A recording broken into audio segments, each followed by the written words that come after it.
नमस्कार, मैं विवेक तिवारी आपको फिर से अपने इष्ट बाबा नीम करोली महाराज से जुड़े संबंधित संस्मरणों और उनके अनुभवों के साथ उपस्थित हूँ।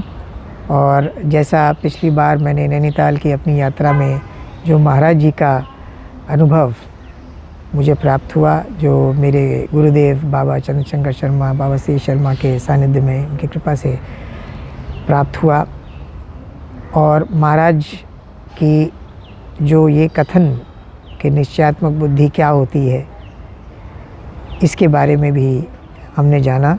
आइए उसी यात्रा से आगे बढ़ते हुए जानते हैं कि अगले क्षण क्या हुआ। जब हम लोग नैनीताल हनुमानगढ़ी मंदिर पहुँचे, जो कि महाराज जी द्वारा स्थापित सर्वप्रथम मंदिर है नैनीताल में,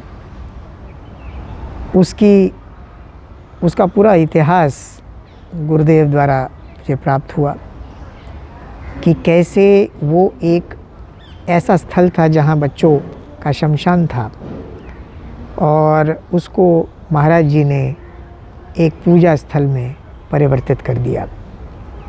उस पहाड़ पर जहाँ पर ये मंदिर स्थित है, वो भूस्खलन वहाँ नित्य होता रहता था, और कैसे महाराज जी के चरण पड़ते ही वो स्थान इतना सुंदर हो गया, सुगम हो गया।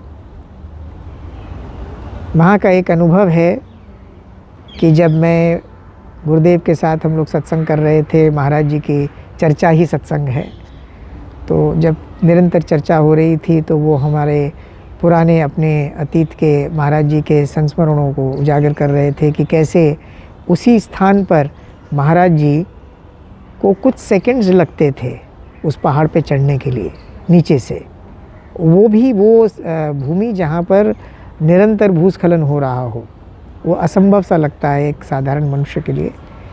और गुरुदेव ये बता रहे थे, बाबा श्री शर्मा, कि वो वहाँ पर चढ़ना किस लिए सोचना पड़ता था, ऐसी मिट्टी गिरती थी वहाँ से, पर महाराज जी पहुँच जाते थे, ऊपर से चिल्लाते थे, तुम लोग को तो समझ में नहीं आता, तुम लोग तो बुढ़े हो गए हो, तुम लोग को आता नहीं है, चल नहीं पाते। वो स्थान एक ऐसा और बहुत दर्शनीय स्थल है जहाँ से आप सूर्य को संध्या के समय डूबता हुआ देखते हैं। बहुत ही अद्भुत वहाँ का वातावरण है। हम लोग करीब मंदिर के बंद होने के थोड़ी देर पहले ही पहुँचे, तो दर्शन कर ही रहे थे, पूरी तरह से देख भी नहीं पाए थे कि आवाज़ आने लगी कि भाई चलो मंदिर बंद होने वाला, दर्शन हो गए, अब चलो चलो चलो चलो। जैसे ही हम लोग मंदिर से बाहर आ रहे थे तो गुरुदेव ने कहा कि अरे और दर्शन करने तो कर लो। तो हमने कहा अभी आप कह रहे थे चलने के लिए, अभी आप कह रहे हैं चल दर्शन कर लो, ये क्या मतलब? बोले अरे कुछ नहीं होगा, मंदिर बंद नहीं होगा, जाओ देख लो, जहाँ जहाँ घूमना है घूमो। हमने कहा वहाँ का कोई स्टाफ अगर हमसे कहे कि भाई मंदिर बंद हो गया जाए, बोले कि वो बोलेगा ही नहीं, तुम जाओ।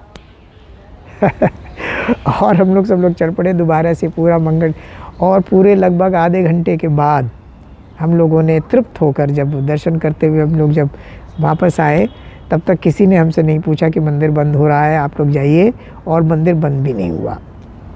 जब हम लोग नीचे उतरे तो थोड़ी देर में एक व्यक्ति आया और उसने कहा कि आप लोग अंदर कैसे आ रहे हैं, मंदिर तो बंद हो चुका है।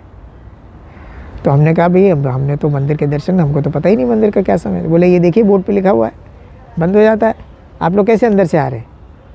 तो हमने कहा साहब हमको तो मालूम नहीं।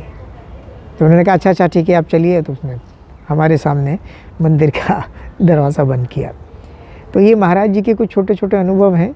उसके बाद जब हम नीचे आए तो नीचे आने के बाद पता लगा कि हमारे भाई साहब की गाड़ी, हमारे श्री विनय तिवारी जी की गाड़ी की जो चाबी थी वो अंदर से लॉक हो गई, और वो चाबी अंदर ही रह गई।